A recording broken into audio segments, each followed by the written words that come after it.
கர்நாடகாவில் கடந்த 7ஆம் தேதி இடம்பெற்ற சம்பவம் தற்செயலான சம்பவம் என்பதுடன் அது மதக்கலவரம் அல்ல என்று உள்துறை அமைச்சர் பரமேஸ்வரா தெரிவித்திருக்கிறார். நாடளாவிய ரீதியில் விநாயகர் சதுர்த்தி கொண்டாடப்பட்டது. இதன்போது கடந்த 7ஆம் தேதி கர்நாடகா நாகமங்கலா என்ற இடத்தில் ஒரு குழுவினர் விநாயகரை கரைக்க ஊர்வலமாக சென்றனர். இதன்போது நாகமங்கலா என்ற இடத்தில் வைத்து 2 பிரிவினருக்கு இடையில் மோதல் இடம்பெற்றது.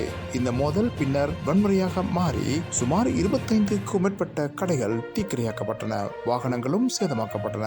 சம்பவத்தில் பலர் காயமடைந்தனர். இந்த நிலையில் உடனடியாக சட்டம் அமலுக்கு கொண்டுவரப்பட்டு அமைதி நிலைநாட்டப்பட்டது.